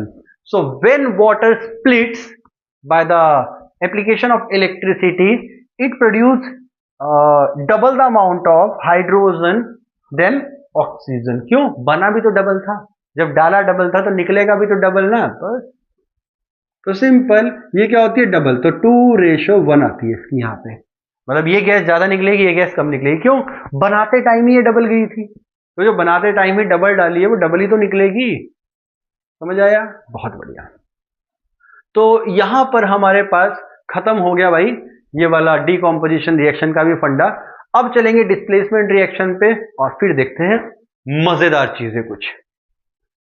हाँ, कॉपी पेन लेके बैठे हो ना, बैठो लेके, तभी मजा आएगा, तभी गारंटी चलेगी। अब आया थर्ड टाइप का रिएक्शन। तो यहां पे क्या होने वाला है, ध्यान देते हैं। यहां पर आया डिस्प्लेसमेंट रिएक्शन। देखो, हर एक रिएक्शन चीख चीख के, चिल्ला चिल्ला के कह रहा है कि भाई मेरा ये मतलब है। तो डिस्प्लेसमेंट भी नाम से पता लग रहा है, डिस्प्लेस होने के लिए अगर कोई रिएक्शन करा जा रहा है या करने के लिए किया जा रहा है तो उसे बोलते हैं डिस्प्लेसमेंट रिएक्शन। इसके लिए जो बहुत इंपॉर्टेंट चीज याद रखनी है वो याद रखनी है हमने, metal reactivity series. Reactivity series, जो ये सीरीज बताने जा रहा हूं ना, ये सीरीज इजीली याद हो जाती है। देखो कैसे याद रखना है, केदारनाथ का माली आलू जरा फीके से पकाता है, क्यूट हंगरी एंग्री आंटी पीटेगी। ठीक है, ध्यान दो क्या क्या चीजें हैं। इसकी बात करें ये है पोटेशियम, इसकी बात करें ये है सोडियम, इसकी बात करें ये है कैल्शियम, इसकी बात करें ये है मैग्नीशियम, इसकी बात करें दिस इज एल्यूमिनियम, एंड इसकी बात करें तो ये है zinc, and this is iron, one and only iron, and this is tin, this is lead, hydrogen, copper, mercury, silver, gold, और लास्ट में आया भाई प्लैटिनम। तो ये सारे के सारे मेटल्स है। दोबारा बोल रहा हूं, चाहे पॉज करके लिख लो, लेकिन याद जरूर करनी है ये। ध्यान दो क्या बताया, केदारनाथ का माली आलू जरा फीके से पकाता है, क्यूट हंगरी एंग्री आंटी पीटेगी। केदारनाथ का माली आलू जरा फीके से पकाता है, क्यूट हंगरी एंग्री आंटी पीटेगी। जैसे जैसे नीचे जाएंगे वैसे वैसे जो रिएक्टिविटी है वो डिक्रीज होती रहेगी। क्या बताया मैंने, जैसे जैसे नीचे जाएंगे वैसे वैसे रिएक्टिविटी डिक्रीज होती रहेगी। मतलब भाई गोल्ड प्लैटिनम सिल्वर ये इतने महंगे क्यों हैं, क्योंकि ये रिएक्ट ही नहीं करते। तो जैसे जैसे नीचे जाएंगे वैसे वैसे रिएक्टिविटी कम होती जाएगी। अरे वाह वाह, तो जैसे जैसे नीचे जाएंगे वैसे वैसे रिएक्टिविटी कम होती जाएगी, यही बताने वाला था मैं। हाँ, तो ध्यान दो बेटा, ये इन सब को बाहर निकाल सकता है। क्यों, सबसे ज्यादा रिएक्टिव है। ये वाला इन सब को बाहर निकाल सकता है, लेकिन ऊपर वाला को नहीं निकाल सकता। क्यों, क्योंकि ऊपर वाले रिएक्टिव है, नीचे वाले अनरिएक्टिव है। अनरिएक्टिव नहीं है, लेस रिएक्टिव है। तो भाई जो जहां पे बैठा है ना, नीचे वालों को दबा सकता है लेकिन ऊपर वालों को नहीं दबा सकता। ठीक है, वैसे ही जैसे हमारे देश में चल रहा है, जो जिस पोजीशन में बैठे हैं, नीचे वाले को आराम से दबा सकता है लेकिन जो ऊपर वाले होते हैं उनको नहीं दबा सकता। लेकिन बेटा ईश्वर सब देखता है, और ईश्वर के फैसले के आगे तो ये पोजीशन नहीं चलती है, उनकी अलग ही पोजीशन चलती है। ईश्वर का अपना ही रोल है। तो ध्यान दो, मैंने क्या बताया, A plus B C, B C, B for ball C for cat. इसमें क्या हुआ, इसने इसके साथ रिएक्शन किया तो बना ए सी प्लस बी। अब देखो यहां पे क्या किया इसने, ए ने बी को उसी के घर में से निकाल के बाहर रख दिया। तो इसका मतलब ये है भाई कि ये जो है ये है हाई रिएक्टिव। क्यों, क्योंकि इसने इसको बाहर निकाल दिया। और ये है लेस रिएक्टिव। क्यों, क्योंकि बाहर निकल गया। सिंपल। तो एग्जाम्पल देखते हैं। एक एग्जाम्पल अगेन बेटा इंपॉर्टेंट के साथ लिखोगे, इंपॉर्टेंट है, ये बहुत पूछा जाता है और मुझे लगता है 100% ये आएगा ही आएगा इस चैप्टर से। इसमें क्या होता है, आयरन नेल को Fe को कॉपर सल्फेट के सॉल्यूशन में डाला जाता है। अब जब डाला जाता है तो उस केस में जो आयरन नेल होती है वो होती है कुछ सिल्वरी ग्रे या फिर सिल्वरी, चलो ग्रे लिख देते हैं। और अगर हम सॉल्यूशन की बात करें तो सॉल्यूशन होता है भाई ब्लू, सॉल्यूशन होता है ब्लू, कॉपर सल्फेट जो सॉल्यूशन होता है वो होता है ब्लू। लेकिन जब रिएक्शन होता है तो क्या होगा, Fe और कॉपर को देखो, Fe बैठा है ऊपर, कॉपर बैठा है नीचे, ये इसको धक्के मार के बाहर निकालेगा, क्या आराम से भी नहीं, धक्के मार के। क्यों? क्योंकि ये नीचे बैठा है 4-5, ये होता फिर भी ठीक है, ये इसको डिस्प्लेस करेगा आराम से प्यार से, ये तो बहुत नीचे है, तो लात मार के बाहर निकालेगा। तो भाई इसने इसको हटा दिया, क्या बना, FeSO4 साथ में कॉपर। अब जो यहां पे आयरन नेल बची वो हो जाएगी ब्राउन कलर की,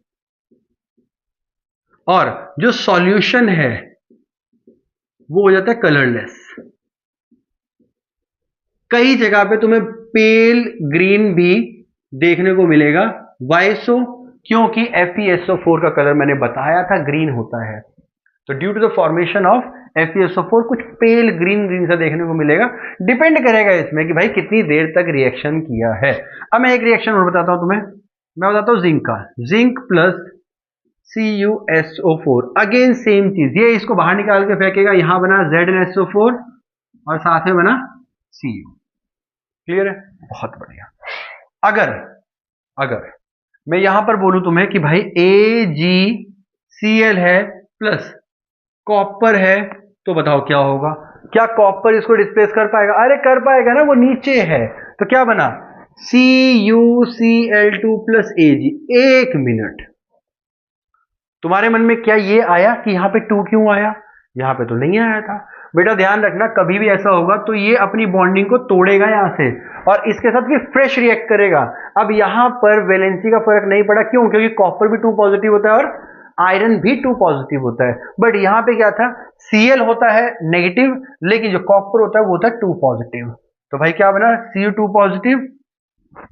जब Cu 2 पॉजिटिव था, Cl नेगेटिव था, तो क्या बनेगा CuCl2। क्यों? क्योंकि यहां 2 1 आ गया। क्लियर है? ऐसे काम करेगा। तो ये जितना भी मिला तुम्हें सारा डिस्प्लेसमेंट रिएक्शन था, एंड मुझे लगता है तुम्हें समझ आ गया होगा। तो ये डिस्प्लेसमेंट रिएक्शन खत्म किया अभी हमने, ठीक है, ज्यादा खत्म नहीं हुआ। अभी हमारे पास डबल डिस्प्लेसमेंट रिएक्शन बचा है, अभी हमारे पास प्रेसिपिटेशन रिएक्शन बचा है, और फिर हमारे पास बचा है ऑक्सीडेशन रिडक्शन रिएक्शन। तीन टॉपिक रह गए हमारे पास, और तीनों के तीनों टॉपिक बहुत मजेदार हैं। चलो शुरू करते हैं। तो भाई अगला रिएक्शन हमारे पास आ गया है आपके सामने कंप्यूटर स्क्रीन पर, सॉरी व्हाइट बोर्ड पर। तो देखो नेक्स्ट है हमारे पास double displacement reaction. Double displacement reaction, देखो नाम से चीख चीख के पता लग जाता है कि भाई डबल डिस्प्लेसमेंट क्या कहना चाहता है। देखो जो सिंगल डिस्प्लेसमेंट था उसके अंदर एक बारी डिस्प्लेसमेंट होगी, लेकिन यहाँ पे 2 बारी है लिखा हुआ है, तो यहाँ पे डबल डिस्प्लेसमेंट होने वाली है। अब ये डबल डिस्प्लेसमेंट होगी, ध्यान देते हैं। देखो सिंगल लैंग्वेज में करते हैं, एक्सचेंज ऑफ आयंस। अगर यहां पर एक्सचेंज ऑफ आयंस हो बिटवीन दी रिएक्टेंट्स, अगर रिएक्टेंट्स के बीच में एक्सचेंज ऑफ आयंस हो जाए तो हम बोल देते हैं कि ये डबल डिस्प्लेसमेंट रिएक्शन हुआ है। क्या वीडियो स्टार्ट हो गई है? हाँ, बहुत बार होता है। देखो जो हम लोग ऑनलाइन पढ़ाते हैं ना, इसमें एक बहुत दिक्कत होती है। पता है क्या दिक्कत होती है? कई बार वीडियो ऑन नहीं करते हैं और फिर पढ़ा देते हैं, और 10-15 मिनट निकल जाते हैं, फिर याद आती है जब बंद करने जाते हैं, दूसरा शॉट लेना होता है, तब पता लगता है कि यार वीडियो तो ऑन ही नहीं करी थी हमने। मैं तुम्हें एक बार बात बताऊं, वीडियो रिकॉर्ड कर रहा था मैं, माइक लगाना भूल गया मैं। माइक अटैच था, मैंने कॉर्डर माइक लगा रखा था, अब तो वायरलेस लगा हुआ है। पहले वायर्ड माइक लगा हुआ था, अब वायर्ड माइक लगा हुआ है, बट वहां पे अटैच नहीं था। क्यों? क्योंकि मैंने पहले वाला शॉट रिकॉर्ड करा था और सुना था, तो मैं माइक वहां पे लगाना भूल गया था। अब भूल गया तो क्या हुआ, पूरी वीडियो होगी, अप्रोक्सीमेटली 40 मिनट की वीडियो थी वो, और क्योंकि फिजिक्स थी और न्यूमेरिकल पार्ट था सारा का सारा, तो वो सेकंड गो में गया था, मतलब फर्स्ट गो में वो 10 मिनट तक गया था, इसका आधे घंटे तक ऐसे ही चलता रहा। बाद में जब देखा तो बहुत अफसोस हुआ, मुझे बहुत गुस्सा आया, और इसके बाद फिर मैंने सब कुछ पैक किया और एक जगह बैठ गया। फिर मैंने पी कॉफ़ी। फिर कॉफ़ी पीने के बाद मुझे याद आया कि गुस्सा करके मैं कर क्या लूँगा। 4 बज गए थे उस टाइम। गुस्सा करके कर क्या लूँगा, क्यों? क्योंकि वीडियो डालनी थी। पहले मैं हर ऑल्टरनेट डेज पे वीडियो डालता था, लेक्चर वीडियो, जो आप वीडियोस देख सकते हैं।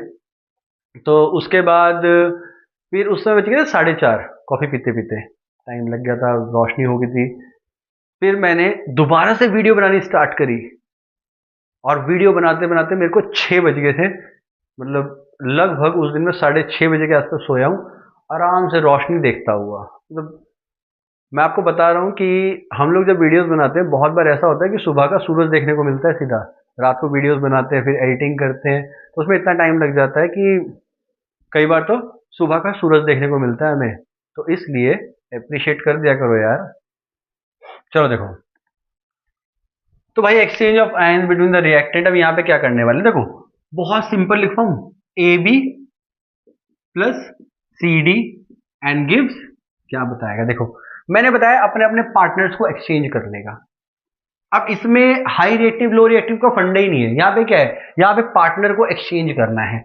इसने एक्सचेंज किया इसके साथ, तो भाई बन गया यहाँ पे एडी, और इसने एक्सचेंज किया इसके साथ, तो यहाँ पे बन गया not B C, it's C B. क्यों? मैंने बताया था पॉजिटिव पहले रहता है, नेगेटिव बाद में रहता है। कैटाइन पहले रहेगा, एनाइन बाद में रहेगा, इसलिए बीसी नहीं करेंगे, सी बी करेंगे, याद रहेगा। तो एक्सचेंज ऑफ आयन हो रहा है। अब यहां पर हम एग्जाम्पल देख लेते हैं। तो एग्जाम्पल के नाम पे Na2SO4 प्लस BaCl2 ये रिएक्ट करवाया। अब होगा क्या, ऑब्वियस है बेटा, ये इसके साथ रिएक्ट करेगा, Na करेगा इसके साथ। तो अब ध्यान रखना, Na2Cl2 नहीं लिखोगे, क्यों? क्योंकि ये दोनों के दोनों बॉन्डिंग तोड़ेंगे और फिर नए सिरे से बॉन्डिंग करेंगे। नए सिरे से बॉन्डिंग कैसे करेंगे, Na पॉजिटिव Cl नेगेटिव 1 1 आया और NaCl, तो यहां पे आ गया भाई NaCl। इसको पीछे लिख दो, आगे लिख दो, कोई फर्क नहीं पड़ता, आगे बताऊंगा मैं। दूसरा ये इसके साथ रिएक्ट करेगा, तो हमारे पास बनेगा बेरियम सल्फेट। अब एक बहुत अच्छी चीज बताऊं तुम्हें, बेरियम सल्फेट के आगे मैं एरो लगा रहा हूं। Why? Because it will settle down. क्यों? सॉलिड स्टेट में होगा। प्लस एक और चीज मैं बताऊं, इसके एक चीज बनेगी जिसको बोलते हैं इनसॉल्युबल कंपाउंड, उसका स्पेशल नाम दिया हुआ है प्रेसिपिटेट। मतलब यहां पर हमें जो व्हाइट कलर के प्रेसिपिटेट देखने को मिलेंगे, प्रेसिपिटेट देखने को मिलेंगे व्हाइट कलर के। अब दूसरा एग्जांपल देखते हैं। मतलब भाई ऐसा ही जो रिएक्शन तुम्हें दिखाई दे रहा है, ये डबल डिस्प्लेसमेंट रिएक्शन भी है, प्रेसिपिटेशन रिएक्शन भी है। प्रेसिपिटेट बन रहे हैं कौन से, व्हाइट। कोई भी तरीका नहीं है जिससे तुम कलर निकाल पाओ। केमिस्ट्री है, केमिस्ट्री लैब में होती है, दिमाग में नहीं होती है।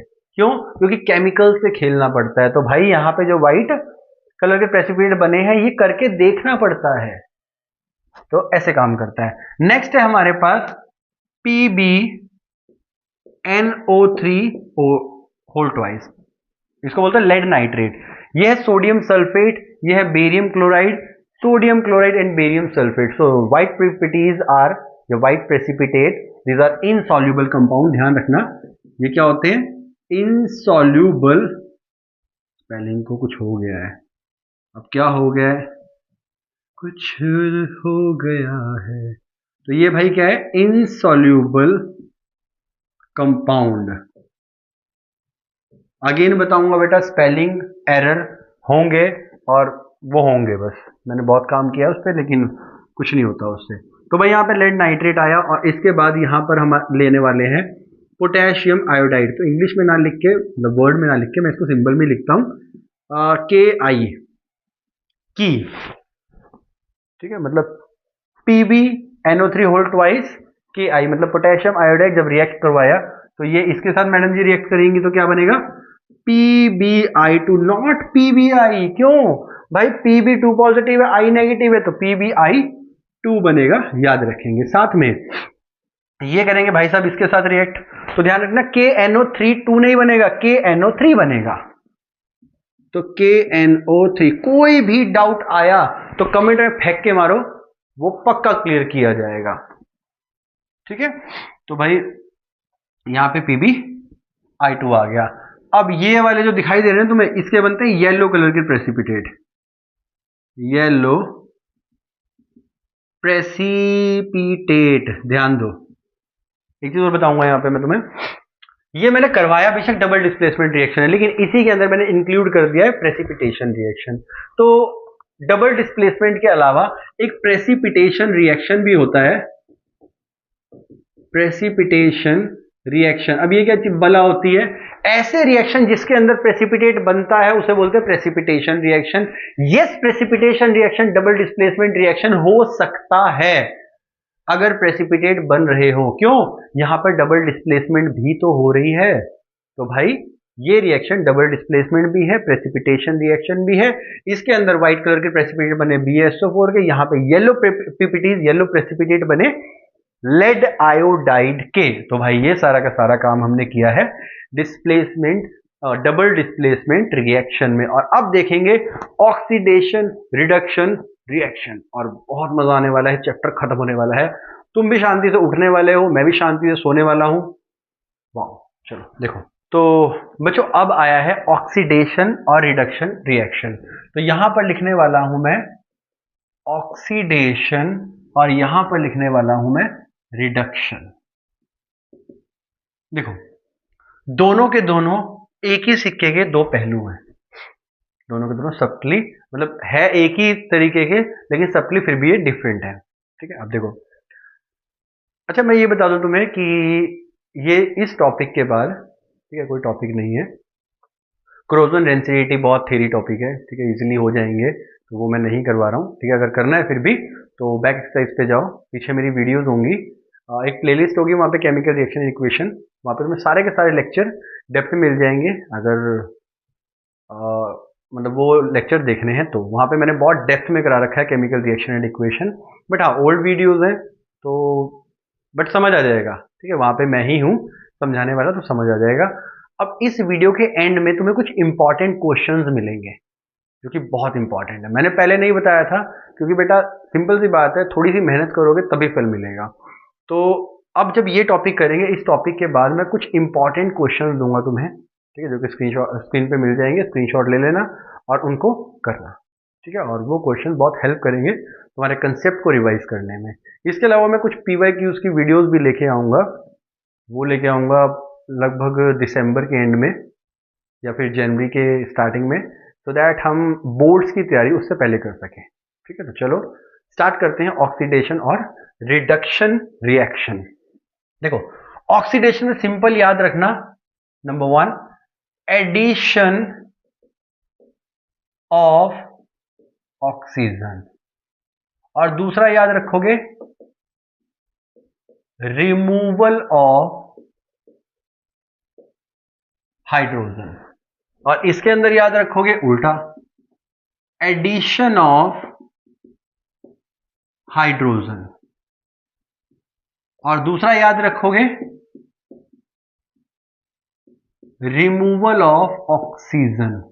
मतलब उल्टा हो गया ना, ऑक्सीडेशन में ऑक्सीजन का साथ दे रहे हैं हम, रिडक्शन में उसको रिड्यूस कर रहे हैं। ऑक्सीजन से याद रखोगे तो चीजें बहुत इजी हो जाएंगी। देखो यहाँ पे कॉपर को मैंने हीट किया और ये बन गया कॉपर ऑक्साइड, बन गया। तो ध्यान दो क्या हो रहा है यहाँ पे, ये कॉपर अकेला, ऑक्सीजन नहीं है, यहाँ पे ऑक्सीजन है। अब इसको रिप्रेजेंट करते हैं कुछ ऐसे, तो इसकी हुई ऑक्सीडेशन, मैंने यहाँ पे लिख दिया O।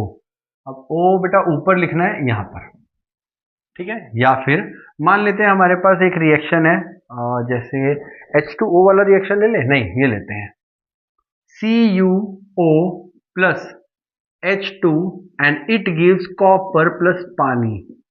तो भाई यहां पर हाइड्रोजन अकेला है, यहां पे पानी आ गया, तो इसकी है ऑक्सीडेशन।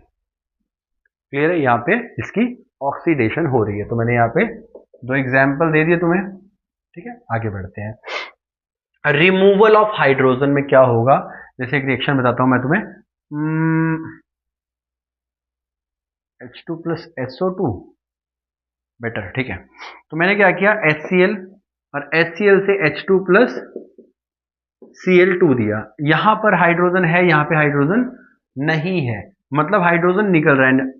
हाइड्रोजन का निकलना भी क्या होता है, oxidation. These are the 3 examples.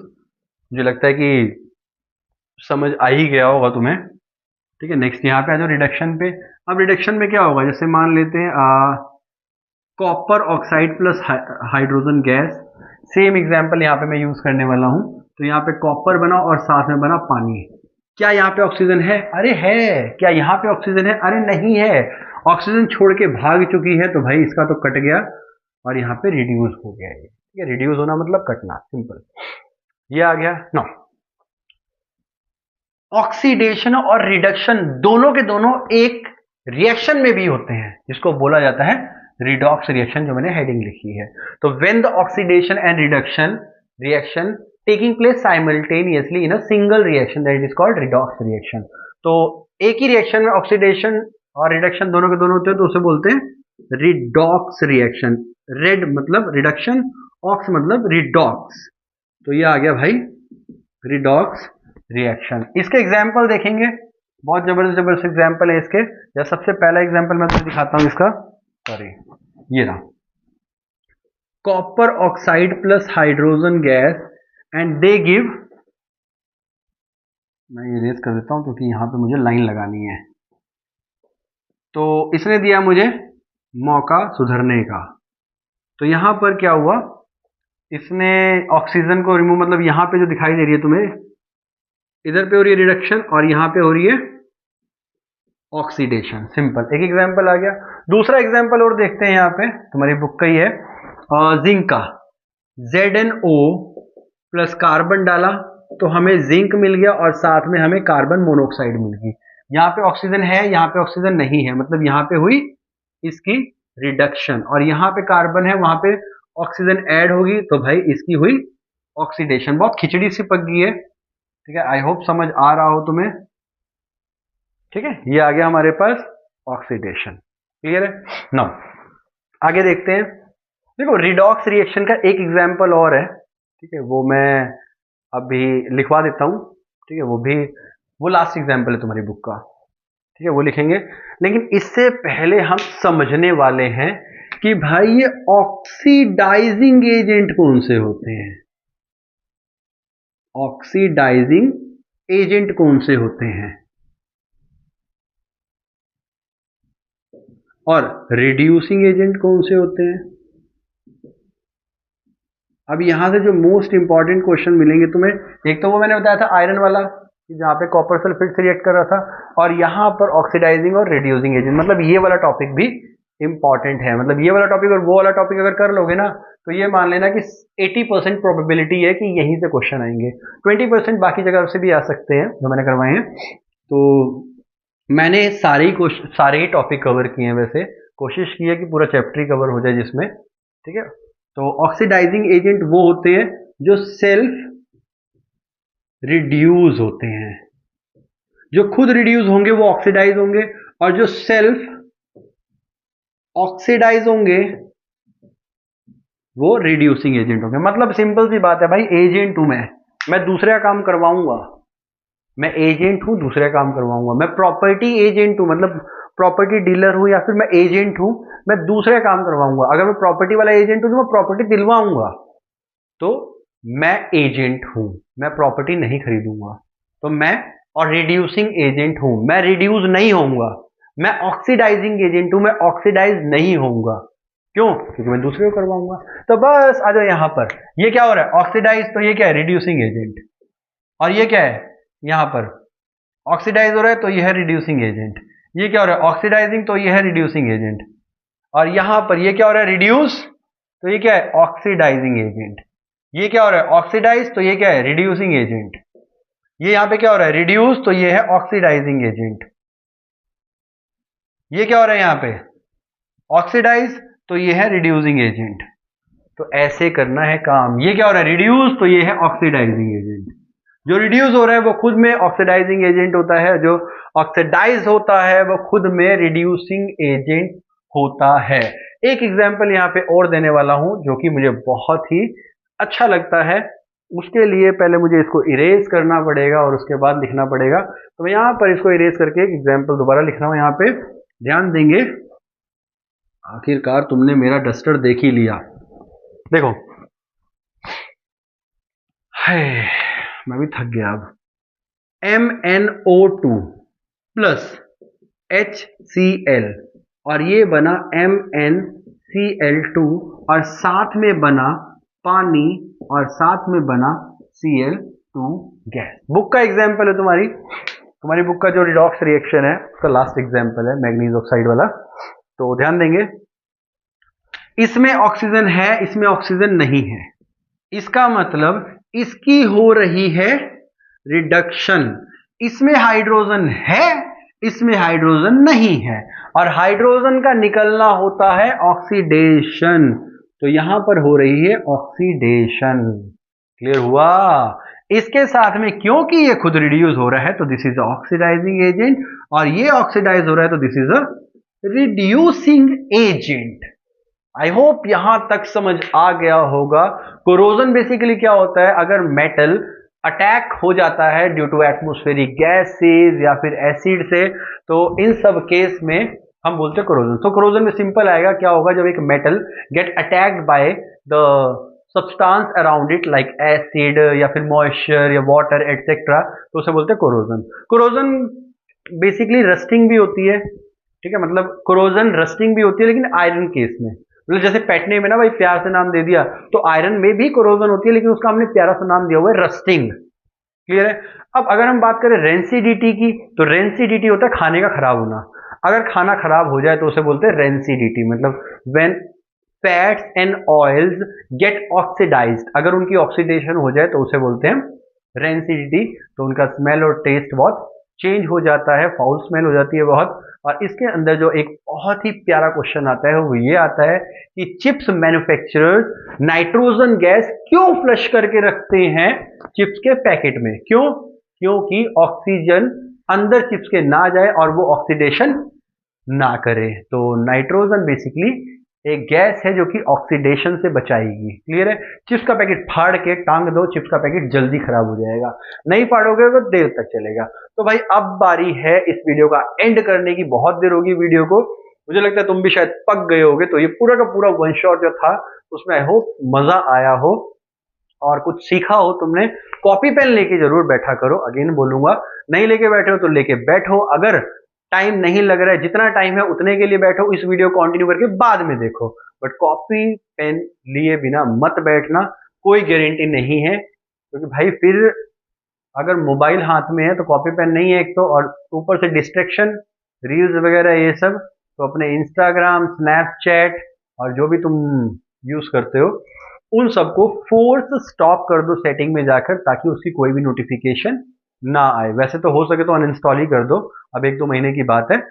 और बस, तो इस वीडियो को मैं यहीं पे खत्म करने वाला हूँ क्योंकि चैप्टर 1 का एंड कर चुका हूँ। अब चैप्टर 2 पढ़ेंगे हम, ठीक है। और thank you so much video देखने के। अगर वीडियो अच्छी लगी हो तो भाई अप्रिशिएट करो और इस वीडियो को अपने दोस्तों में जरूर भेज देना, ताकि उनका ही भला हो, मेरा ही भला हो, तुम्हारा ही भला हो, मेरी मेहनत का फल निकले और तुम्हारे लिए करिए तो तुम्हारा भी भला हो।